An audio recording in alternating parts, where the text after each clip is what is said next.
Good morning. We had a gold and silver day the other day. I love the gold and silver days. Hit this one beach by myself actually today, and hit a 14 karat gold band. It wasn't huge. It only had over 3 grams, but that's still $200, right? You can't beat that. But anyway, it's a two-tone on, and it's been there a while. We actually got 2 other rings, a silver ring, which had been there a long time because it was cold. Silver, if it gets in that salt water for a long time, you got to do electrolysis on it to get it clean. I buffed it just to get to the point where I could see it, but it's got to get electrolysis on it. And I had one other really cool ring. On the inside, it was written, "I love you with every beat of my heart." But they didn't love them enough to get gold.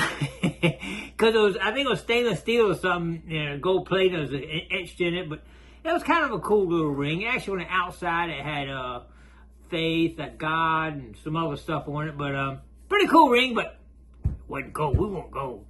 I went back to that beach the next day, and it was 2 more rings. They were both stainless, but I didn't go back to that beach again.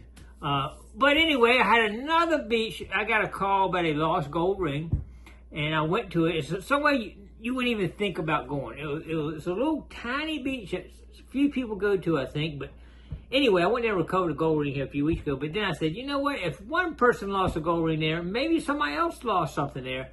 So I went to that beach.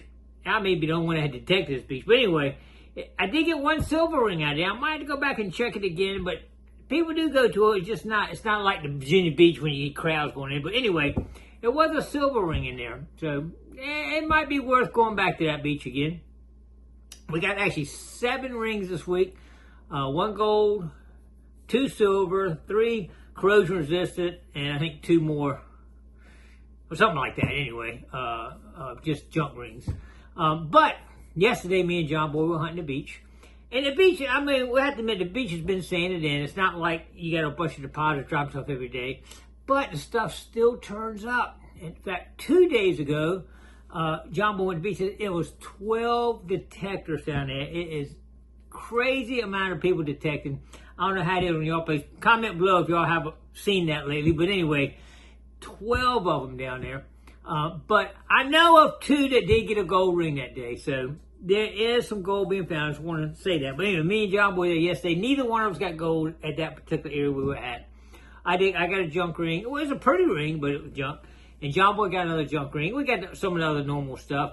But he said, I got to go, Gigmaster. I said, all right, we'll see later. But he actually stopped at one other beach, walked in the water, his first target. He got a hit after about 4 scoops getting out. Oh, my gosh. I'll put a picture up there. 18 karat gold and platinum wedding band. Beautiful ring. That's something you don't find that every day. Congratulations on that, John Boy. That was an awesome ring right there. So you just never know when the next target is going to turn up. It might be your first target that day. It might be the last day, last target, like John Boy said, I'm walking here for 10 minutes and get home. They walked in that water and got it just like that. I've done that before. You go in the field, relic hunting, the first target, you get this crazy target, then you get nothing else, or you get walking back to the car and get the best find of the day. So you just never know that when that good target comes. And that's one thing about metal detecting that makes it fun. Because, it's always something unique, always something different. So it's pretty cool. I'm going to go ahead and show you this right here real quick. Since we're talking about metal detecting. One of my subscribers said he got a fortune cookie, opened up, and he said reminded him of me. And the fortune cookie says, life is an adventure filled with surprises. I like that. I appreciate that. That's true. Like we're saying, you just never know what that next target is going to be. Love it. I did take my boat out. Y'all know, call me the Gigmaster for Gig and Flounder. And me and my friend Wade went out there to Lynn Haven to try to see if we can see any flounder. We got out there and started going around. And we had pretty good, tide was falling. I really get just incoming tide. That's when the fish start working their way in there. And the tide was falling in. So it wasn't a perfect condition. And the wind was blowing a little bit. But anyway, we did not see one flounder. The other thing is, I could go in there and dip a bushel of crabs normally. did not see one crab. Unbelievable lack of seafood and, you know, activity in there. I did get one, I think it's a puffer fish in there that, you know, it was going to swim around. I did a little video of him. I'll put that up later. But I was surprised. It wasn't normal I would see going in there for sure. My boat wasn't running right then either. But, well, actually, we took weights, but yeah, I couldn't take mine because mine wasn't running right. But one of my carburetors, or maybe it was both of them, were messing up on me. Just rebuilt both of them, and today I took it out this morning and got it running. Man, it's been messing up for a week on my head. I was just so happy to see that thing take off. You don't know how much that is, because next 2 months between the crabbing and shrimping, we're gonna stay busy. So I was happy to see that thing going. I love it. I have been cleaning. I actually sold one of my rings up there. The very first ring I found this summer, I'll put a picture up there. It's the best gold ring I found this summer. I've been doing it in what do you call it? Can't think of it off the top. Anyway, cleaning it with that. And then I did the hand buffet. It's white gold. You got to be careful with white gold because they rhodium plate white gold.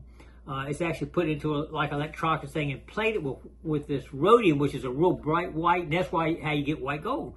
They do mix it so it's a whiter color with silver and whatever, but it doesn't get that brilliance until they plate it with rhodium. So you don't want to buff that off. So I just use a cloth and clean that off. It's like brand new, so I didn't want to take a chance of that. So anyway, got that cleaned up. But anyway, it's looking good. I'll put a picture up there. Love it, man. Love cleaning them things up and getting them really pretty. Well, just want to tell y'all real quick, winter's coming. And, you know, if you want to get your heating system clean, my nephew just started a little heating and air conditioning company. I'll put his information up here on the screen. If you're interested in doing $59 winter cleaning and update of your heating system and all, give him a call and check it out. He's just getting started, so give him a shot then and let him try it out. It's we'll be coming out maybe some more deals in the future, but right now he's just starting off with the doing the winter type update thing where you go in and kind of make sure everything's work right, clean everything up and all. So check him out. Also, CKG, I put the link down, I think 2 weeks ago, 10% off CKG. And I know some of y'all use that link to get 10% off of scoops and different things. I use that little floating basket they got. I did a little modification on it, but it's not a bad price on it. I think one of the other ones I had was way up, $150, $200. This was like $70 or $65 or something. So anyway, I did a little mod to it, but that's a good price for it. But this baskets come in handy. They have saved me many times because you dump stuff, and it can't, even in a scoop, you have a hard time sometimes seeing it and you'll miss it. But you put it in that basket, you spread it out and kind of really get a good eyeball for finding it. And sometimes you still can't find it. It's tough sometimes. That's why I modified mine. I put a plastic so I do my detector over it.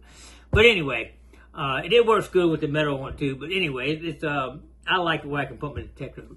All right, I'll put that link down in the video comments below. So that link will be down there. I'll put a link for my nephew's heating and air conditioning down in the comment in the video description down below.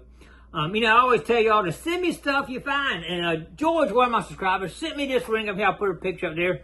I see this is the personal best to date. Men's 10 karat yellow gold, 7 grams with 124 diamonds. That's a lot of diamonds on that ring right there. Beautiful, beautiful ring right there. Congratulations, George. If anybody gets anything really cool they want to send it to me, I'll show it up on the screen here on my weekly update. Let me see it. Oh, I showed you the fortune cookie. That was pretty good. All right, I think that's going to pretty much cover it. It's, I say, it's still pretty standing there, but you just never know when that next target's going to be gold. Anyway, you got to keep going down. You got to have persistence, and you got to keep at it. If you really want to be successful, you got to keep at it. The more ground you cover, the more chance you got to do it. That's kind of my head. You know, you're swinging, keep that coil close to the ground. Don't do the golf swing. Keep that coil close to the ground. Do a nice even swing across and just keep moving and cover as much ground as you can. The more square feet you cover, the more chance you got of getting gold. Think about that. All right, well, I appreciate everybody coming along on the update this week. Don't forget to click like, comment below, share, and subscribe to the Gigmaster. We'll see you tomorrow on another adventure. Stay tuned.